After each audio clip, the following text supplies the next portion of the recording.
Hello dear students, I welcome you all on AC plus digital platform of advance engineering classes. आप सभी का स्वागत है इस आगाज सीरीज के अंदर। और यहाँ पर हम फ्लूइड मैकेनिक्स के मोस्ट इंपॉर्टेंट क्वेश्चंस 2017 से लेकर 2023 तक जितने भी एग्जाम्स कंडक्ट हुए हैं सेंट्रल स्टेट लेवल पर, उन सभी के क्वेश्चंस का यहाँ पर हम क्लब कर कर आपको प्रैक्टिस करा रहे हैं। सो यहाँ पर फ्लूइड मैकेनिक्स का ये आपका 12th सेशन है और हम है काइनेमेटिक डायनामिक्स वाले चैप्टर पे। So static part, properties of fluid, kinematics और डायनामिक्स का एक सेशन हमारा हो चुका है।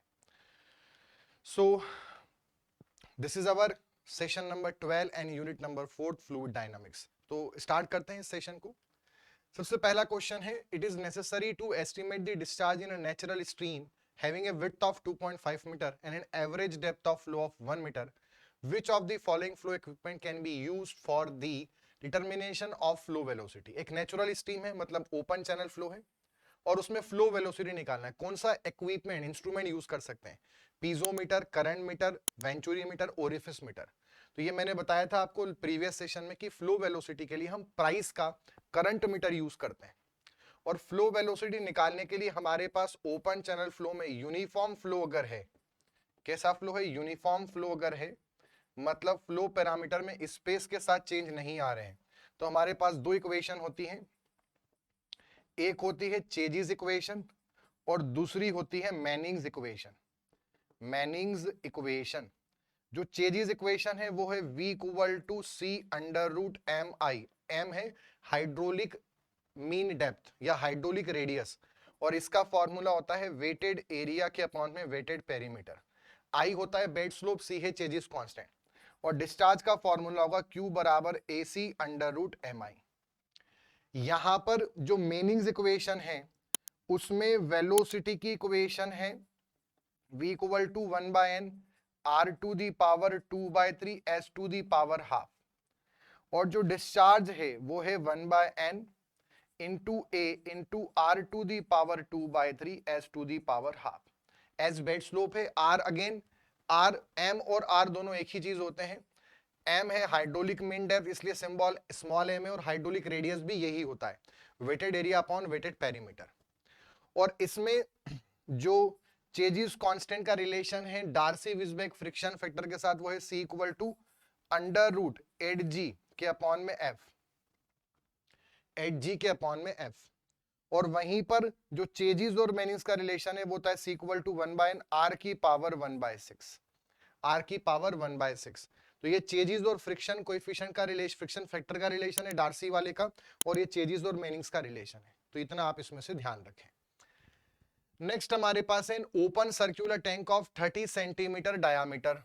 ठीक है, मतलब हमारे पास डायामीटर कितना होगा 30 सेंटीमीटर, तो रेडियस कितना होगा 15 सेंटीमीटर। यहां पर लंबा कितना है, हाइट कितनी है 150 centimetre. Water up to a height of 80 centimetre, मतलब जो ये टैंक है इसकी टोटल हाइट है 150 सेंटीमीटर। उसमें से जो इसमें पानी भरा हुआ है, फ्लूइड फिल्ड अप है, वो 80 सेंटीमीटर तक है। 80 सेंटीमीटर मतलब ऊपर का 70 सेंटीमीटर पूरा खाली है। इसको हम रोटेट कर रहे हैं वर्टिकल एक्सिस के अबाउट, उसको रोटेट कर रहे हैं और इसका आरपीएम जो है वो 300 आरपीएम पे। डेप्थ ऑफ पैराबोला जो फॉर्म होगी वो क्या होगी? तो देखिए इसमें सबसे पहले आपको ये जो दिया है ये एंगुलर वेलोसिटी नहीं है। गलती ये हो सकती है कि हम ओमेगा 300 रख दें, ये आपका एन है, ये आपकी स्पीड है, रोटेशनल स्पीड, और वो है 300 आरपीएम, रिवॉल्यूशन पर मिनट। ओमेगा का फॉर्मूला होता है 2 पाई n बाय 60, मतलब ये हो गया 2 पाई इंटू 300 अपॉन 60, ये इससे गया 5 टाइम्स, सो ये आ गया 10 पाई। अब जो पैराबोला यहां बनता है, पैराबोलाइड जो इसमें बनेगा, जो पैराबोलाइड बनेगा वो इस प्रकार से बनेगा। ठीक है, इस प्रकार से पैराबोलाइड बनेगा। तो पैराबोला की जो हाइट बनेगी, ये जो हाइट होती है इसको हम z से इंडिकेट करते हैं। तो z का फॉर्मूला होता है omega square r square upon 2g। अब ओमेगा की यूनिट तो रेडियन पर सेकंड है, तो ये हो गया 10 पाई का स्क्वायर। रेडियस कितना है 15 सेंटीमीटर का स्क्वायर और अपॉन 2 इंटू 9.81। इसको सॉल्व करेंगे तो सेंटीमीटर में हाइट आएगी,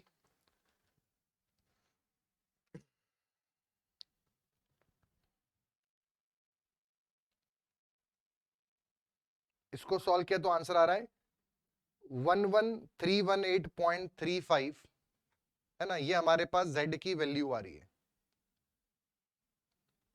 150 सेंटीमीटर है,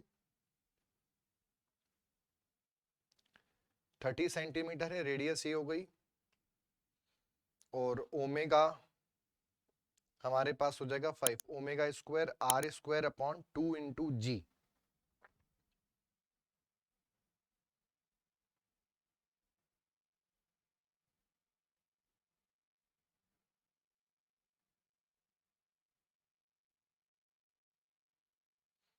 ये हमारे पास रेडियन पर सेकंड में है।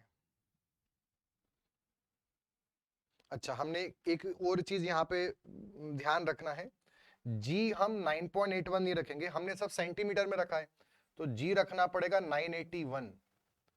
किस में रखना पड़ेगा? सीजीएस सिस्टम में 9.81 मीटर पर सेकंड स्क्वायर में होता है, तो इसलिए हमारा आंसर थोड़ा सा ज्यादा आ रहा था।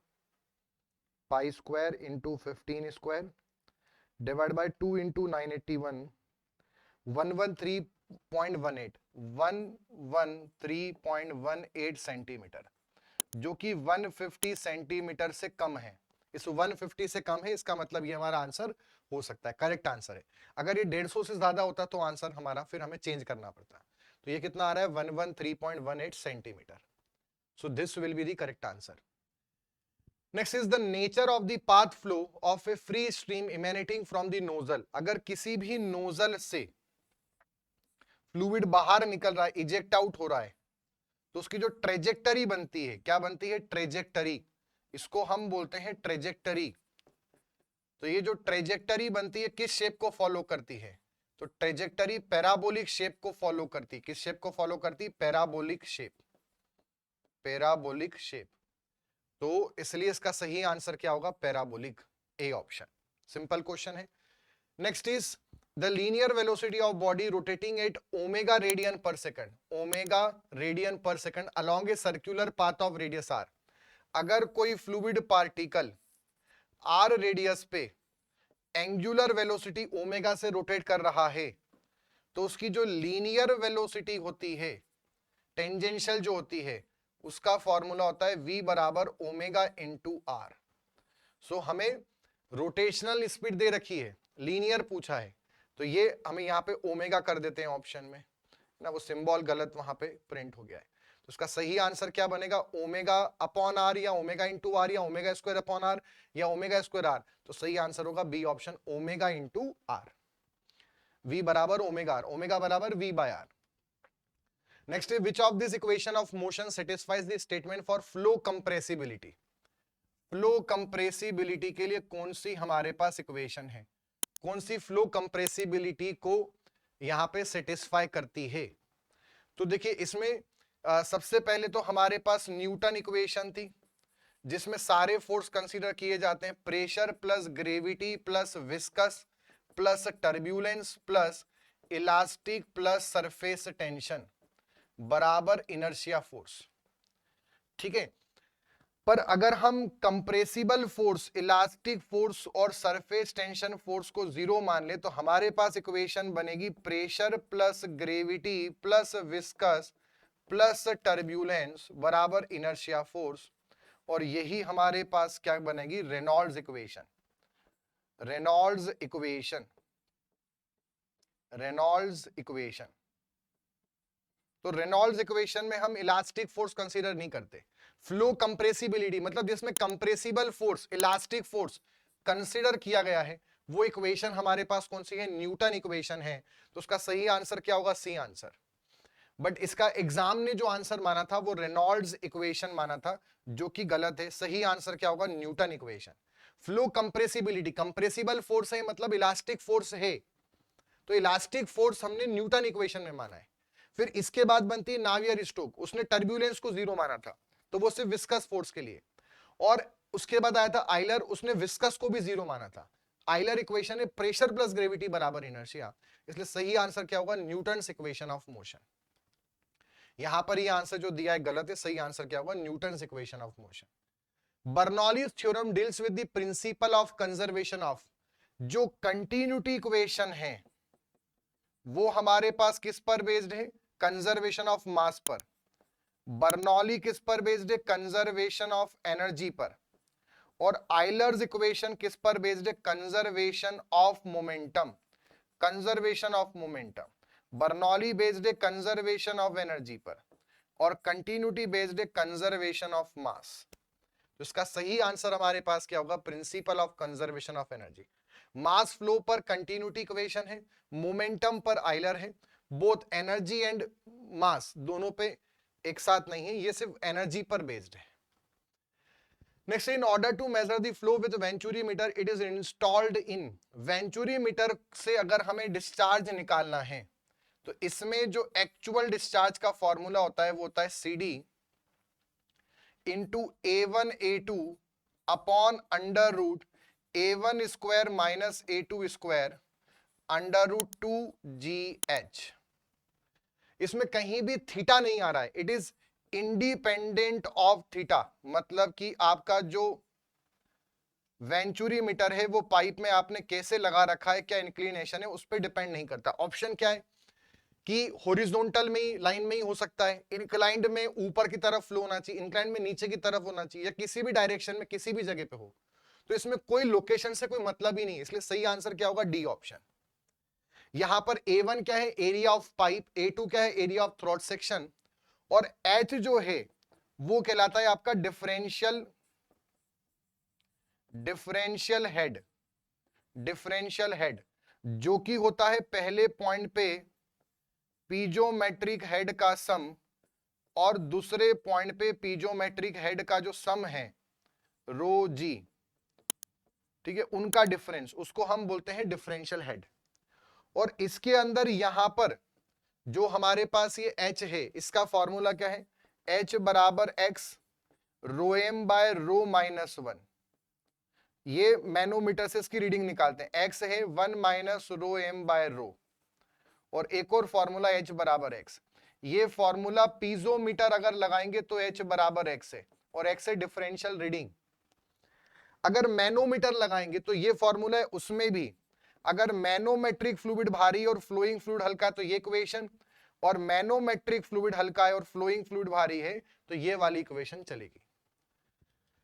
अगला क्वेश्चन है, practical use of Bernoulli equation is applied to, Bernoulli equation का प्रैक्टिकल यूज क्या है, प्रैक्टिकल यूज कहां यूज करते हैं, वेंचुरी में करते हैं, ओरिफिस में करते हैं, नोजल में करते हैं, सब में करते हैं।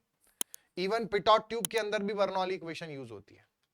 और कहां यूज करते हैं Bernoulli equation, theoretical discharge find करने में, थ्योरेटिकल डिस्चार्ज या थ्योरेटिकल वेलोसिटी निकालने के लिए हम बर्नौली इक्वेशन का यूज करते हैं। The best instrument for measuring the velocity of stream flow, question थोड़ा सा अलग है, स्ट्रीम फ्लो मतलब स्ट्रीम फ्लो बोला है तो अब इसमें स्ट्रीम लाइन फ्लो नहीं समझ लेना है, बस इसलिए इस क्वेश्चन को लिया है। स्ट्रीम मतलब लेमिनार नहीं, स्ट्रीम मतलब कोई रिवर, तो रिवर के फ्लो में वेलोसिटी किससे नापते हैं, करंट मीटर से, तो इसका सही आंसर क्या होगा, price current meter. Next, pitot tube से क्या नापते हैं, पिटॉट ट्यूब से हम वेलोसिटी नापते हैं, velocity at a point in pipe flow, उसके लिए पिटॉट ट्यूब यूज करते हैं पाइप फ्लो के अंदर एक्चुअल वेलोसिटी किसी पॉइंट पे निकालने के लिए।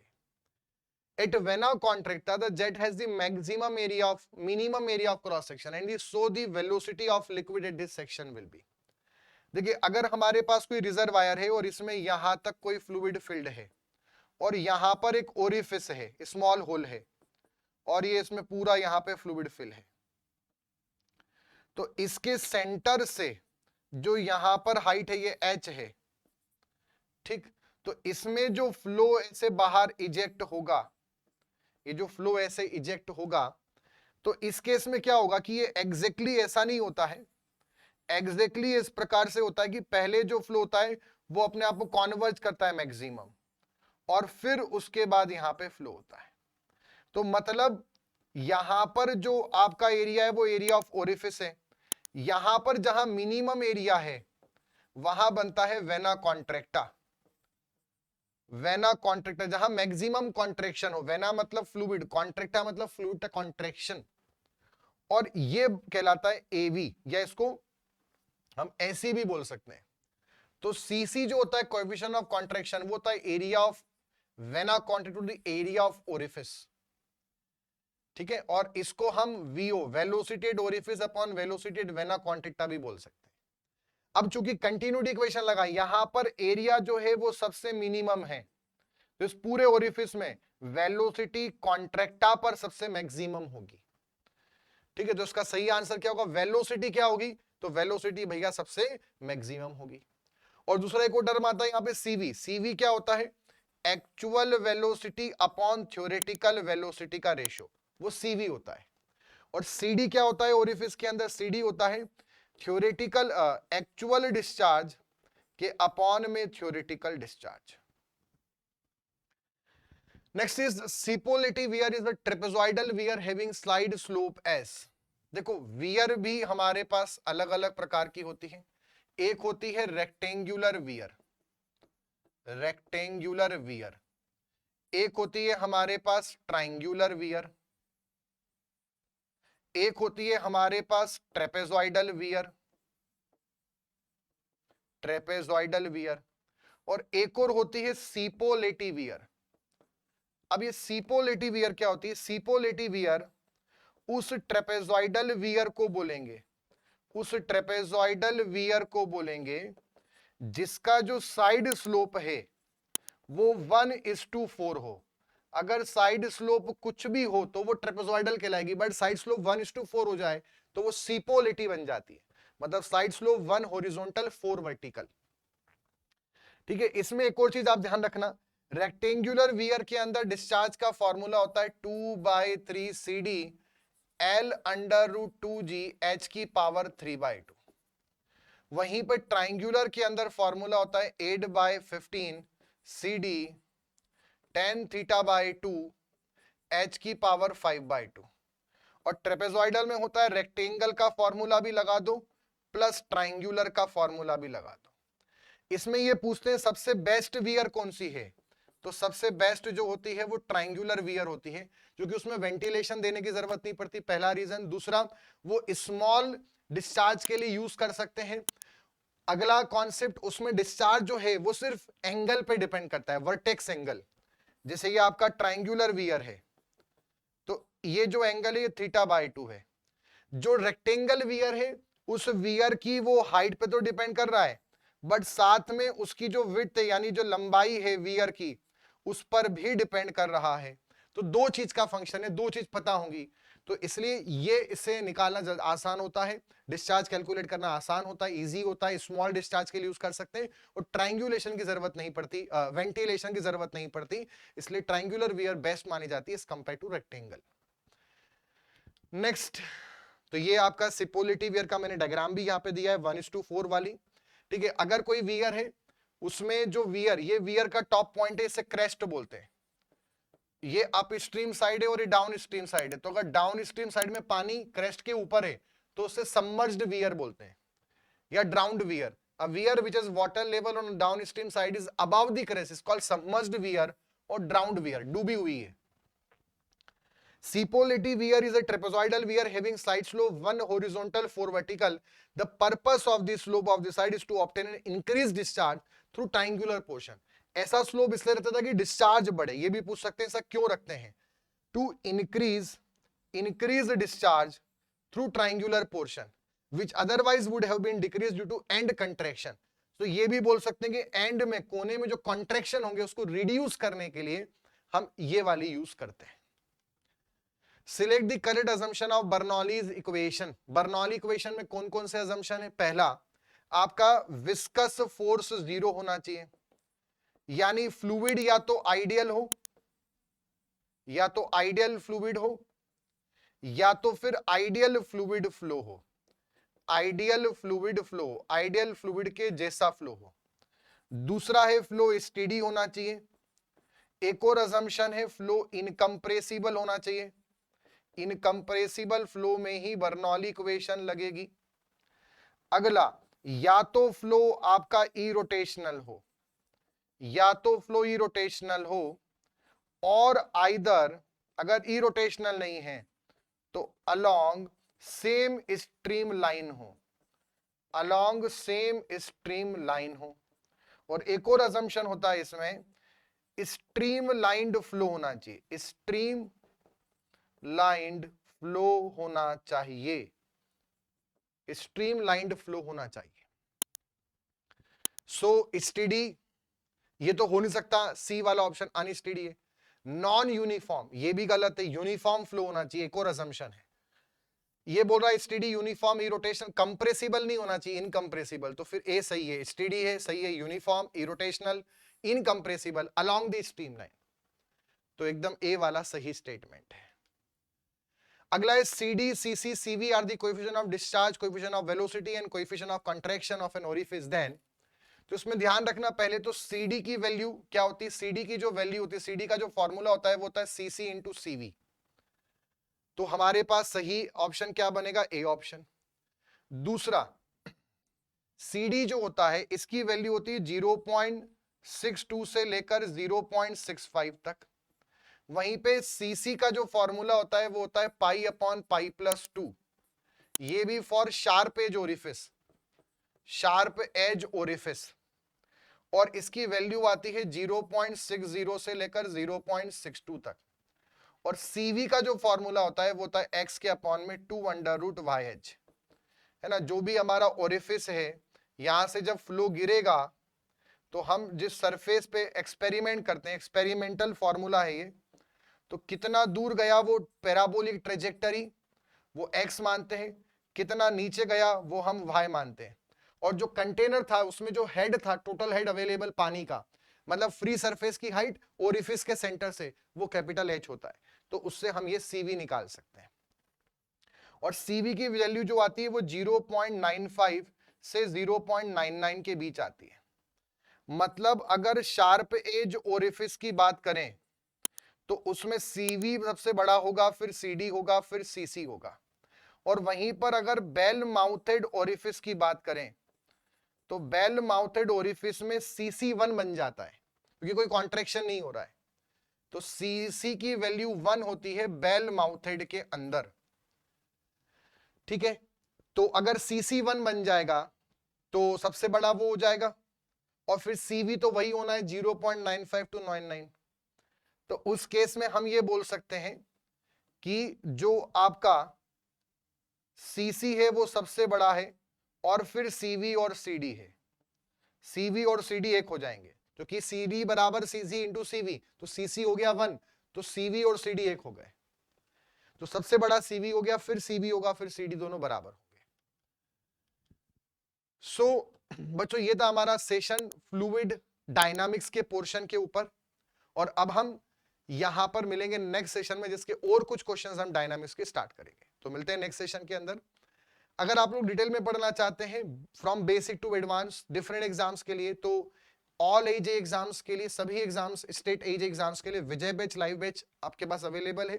SSCJ के लिए लाइव बैच बैच 1, MBPSCA के लिए प्रहार बैच, और साथ में RRBJ CBT 1 के लिए तेजस बैच। नॉन टेक्निकल सब्जेक्ट्स के लिए नॉन टेक महापेक। अगर आपको SSCJ के लिए डिटेल्ड में पढ़ना है from basic to advance but recorded, तो आप टारगेट बैच ज्वाइन कर सकते हैं। रिवीजन के लिए क्रैश कोर्स है SSCJ के लिए फास्ट ट्रैक बैच।